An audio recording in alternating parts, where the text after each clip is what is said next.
आप देख रहे हैं ड्रामा सीरियल कलंदर। अगर आपको हमारी एपिसोड अच्छी लगे तो हमारे चैनल ड्रामा सीरीज को सब्सक्राइब कर दें और बेल के आइकॉन को प्रेस कर दें ताकि हर नई आने वाली लेटेस्ट वीडियो की अपडेट आप तक पहुंचती रहे और आप हमारी एपिसोड देखते रहें। ठीक है।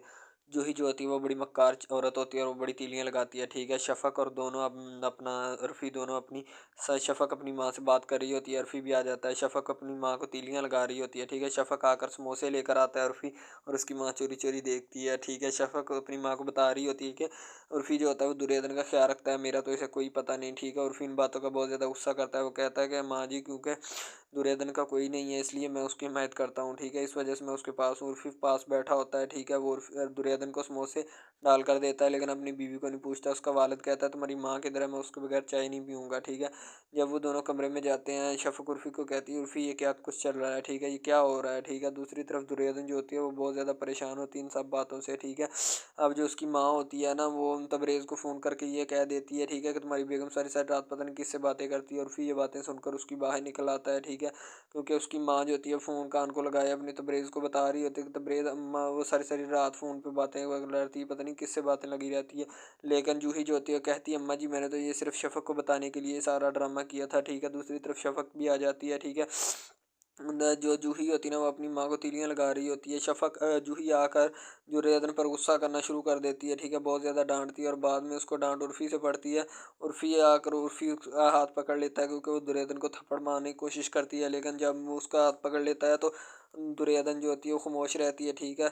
उर्फ़ी आकर अपने वालिद को बताता है कि अब्बा इसे समझा लें, ये दुर्योधन पर बहुत ज़्यादा जुल्म करती है। वो उर्फ़ी अपना जूही जो है वो रो रो कर सच्ची होती है अपनी माँ के पास। उसकी माँ कहती है अब मैं इस घर में जूही को अगर किसी ने हाथ लगाया तो मैं उसके हाथ काट दूंगी। ठीक है। अपना उर्फ़ी बड़ा परेशान होता है और रात को लेटा होता है बेड पे तो अपनी बेगम से बहुत ज़्यादा परेशान होता है। ठीक है। अब वो दुर्योधन चली जाती है। ठीक है। शफ़क़ भी ये सारी बातें सुनती है। शफ़क़ कहती कोई बात नहीं। शफ़क़ सोई होती है, वो कहती मुझे नींद आ रही है। ठीक है। दुर्योधन बेड पे जाकर बैठ जाती है और रोती है अपने मुकद्दर के ऊपर। ठीक है।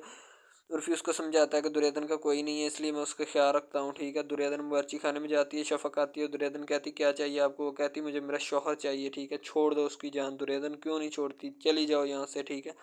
अब वो सो जाती है शफ़क़। ठीक है। दुर्योधन को वो बहुत ज़्यादा तानो-तशनीद करती है। कहती निकल जाओ इस घर से, तुम्हारा कोई हक नहीं है। कहती मैं कहाँ जाऊँ। दुर्योधन कहती वो कहती मुझे नहीं पता, अपने जाने का इंतज़ाम कर लो इधर से। वो रात को सोकर उठती है और बहुत ज़्यादा सोचती है कि पता नहीं सुबह क्या होगा। ठीक है। जब वो सुबह आती है तो उसने शफ़क़ ने बहुत अच्छा जोड़ा पहना होता है। उसकी सास कहती है ये नया नवेला जोड़ा पाकर घर में कहाँ-कहाँ घूम रही हो। ठीक है। वो उनको ताने देती है तो दूसरी तरफ जूही उनकी उसकी बातें सुनती है। ठीक है। अब वो जो कलीम जो होता है जूही का घर वाला, उसकी माँ उसको कहती है कि मैंने सोचा था बहू लेकर आएँगे और हमें सुख मिलेगा लेकिन हमें सुख क्या उल्टा नुकसान हो रहा है, तुम उसको लेकर क्यों नहीं आते? बहुत ज़्यादा बुए चढ़ाया हुआ है तुमने उसको। ठीक है। दूसरी तरफ उनकी नौकरानी आती है और आकर कहती है मेरा बच्चा बीमार है, शौहर काम से फ़ारिग है, अदन जी आप मेरी थोड़ी सी मदद कर देते हो। कहती मुझे आपने पहले बता दिया। उधर से उर्फ़ी आता है और उर्फ़ी आकर उसको पैसे दे देता है। ठीक है। अब वो कहते हैं कि अम्मा मेरी एक ही शर्ट है धो दें। कहती है अपनी बेगम से धुलाओ। ठीक है। अब शफ़क़ इनकी बहुत ज़्यादा बेइज़्ज़ती करती है। जूही जो होती है कहती है अम्मा मैं अब बेइज़्ज़ती बर्दाश्त नहीं करूँगी। ठीक है। दूसरी तरफ आप देख सकते हैं वो सारे लोग बैठे होते हैं, वो दोनों दुर्योधन और उर्फ़ी बैठे होते हैं और ऊपर से शफ़क़ आ जाती है, उनको बहुत ज़्यादा इंसल्ट करती है। तो तबरेज़ फ़ोन करके अपना दुर्योधन को कहता है कि सारी सारी रात किधर फ़ोन पे लगी रहती है। वो कहती मैं शफ़ाफ़ औरत हूँ। ठीक है।